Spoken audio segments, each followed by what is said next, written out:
Ya, nama seperti Pak Erick Thohir memang diusulkan oleh Partai Amanat Nasional untuk sebagai salah satu bakal calon wakil presiden. Tetapi setelah ditetapkan sebagai calon presiden dari PDI Perjuangan, terus bergerak melakukan konsolidasi kepartian baik dengan PDI Perjuangan, P3, Hanura, dengan para relawan, dengan para tokoh-tokoh masyarakat, dan hasilnya sangat positif. Daya terima Bapak Ganjar sebagai satu kesatuan kepemimpinan dengan Presiden Jokowi diterima dengan sangat baik. Dan di luar itu PDI Perjuangan juga terus membangun komunikasi politik dengan partai-partai lain, sehingga gabungan partai politik yang mengusung Bapak Ganjar Pranowo ini akan memiliki dukungan signifikan baik dari rakyat maupun juga di parlemen.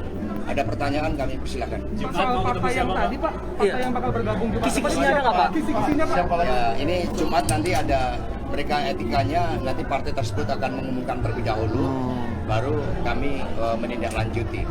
Tetapi prinsipnya di dalam memenangkan Pak Ganjar Pranowo tidak hanya kekuatan grassroots, penggalangan tokoh, penggalangan relawan, tapi juga kekuatan dari media, dari membangun opini positif terkait dengan kesinambungan kepemimpinan antara Bung Karno, Bu Mega, Presiden Jokowi, dan Pak Ganjar Pranowo. Sehingga hal-hal itulah yang akan dilakukan setelah rapat kerja nasional pada tanggal 6 sampai dengan 8 Juni.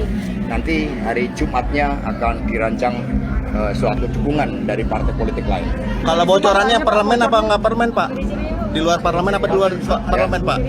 Ya, partai yang memang juga di dalam pemenangan pemilu 2019 yang lalu juga telah berperan aktif di dalam mendukung Pak Jokowi dan Kiai Haji Ma'ruf Amin.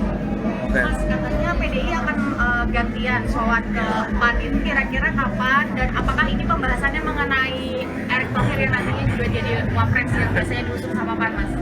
Ya, nama seperti Pak Erick Thohir memang diusulkan oleh Partai Amanat Nasional untuk sebagai salah satu bakal calon wakil presiden. Tetapi di dalam pembahasan kan nanti ada mekanisme internal dari Partai Amanat Nasional terlebih dahulu.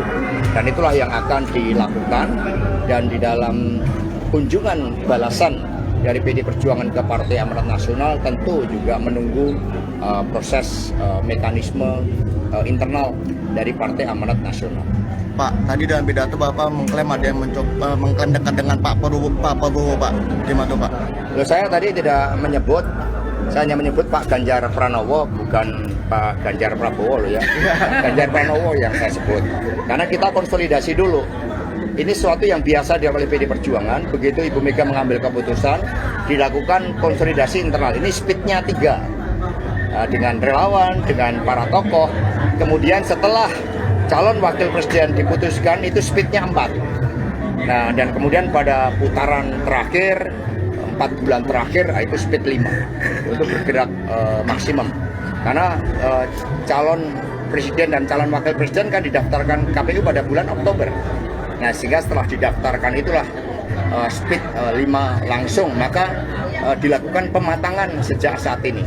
Dan hasilnya luar biasa. Pak Ganjar baru 44 hari dideklarasikan, sudah memberikan suatu dampak rebound yang sangat kuat, elektoralnya meroket dibandingkan dengan mereka yang sudah dideklarasikan 9 bulan ataupun 7 bulan sebelumnya. Dan ini tanpa dukungan rakyat tidak akan terjadi. Pak bilang, Pak tadi Bapak bilang ada kesatuan Jokowi sama ini bikin bakal calon lain iri. Siapa sih, Pak? Bakal calon lain? Itu pantun, ada yang WA ke saya, bacain pantun, ya saya bacakan kan, itu ekspresi. Ada dari anggota partai yang memang jago berpantun, ya saya bacakan. Realitanya ada yang iri gak, Pak? Bu Mega katanya certak, Pak, itu.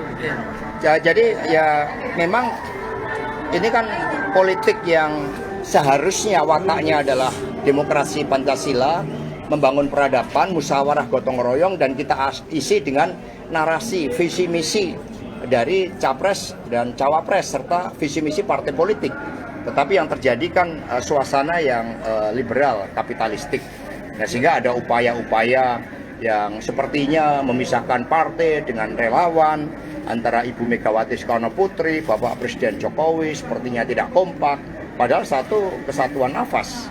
Bahkan Mas Gibran, kemudian di dalam dialog yang kami lakukan juga sangat tegas bahwa kita akan bersama-sama untuk memberikan dukungan. Tetapi Pak Jokowi apapun beliau kan sosok presiden yang harus memastikan agar pemilu dapat berlangsung secara demokratis. Presiden dan kepala negara itu kan harus posisinya sangat tegas bagi kepentingan bangsa dan negara. Ini yang menjadi tanggung jawab dari Bapak Presiden Jokowi. Sedangkan bagaimana pemenangan dari Pak Ganjar Pranowo, ya partai politik yang mengusung bersama dengan tokoh masyarakat, bersama dengan relawan, kita semua bergerak. Mas Ganjar, Mas Bobi juga sudah menyatakan karena sebagai bagian dari keluarga besar PD Perjuangan untuk bersedia menjadi jurkam.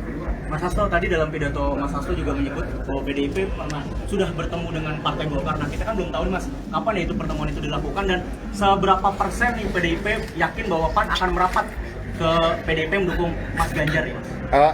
Ketika bertemu dengan Pak Zulkifli Hasan, kemudian Pak Mardiono, Ketua Umum P3, di sini kan juga beliau menjelaskan tentang posisinya dengan koalisi Indonesia Bersatu. Nah, sehingga tentu saja secara etis kami juga harus membangun komunikasi politik yang baik. Saya sudah bertemu dengan para petinggi Golkar, sudah melakukan komunikasi politik. Terlebih Mbak Puan selaku Ketua DPR RI, beliau juga sudah melakukan pertemuan-pertemuan khusus.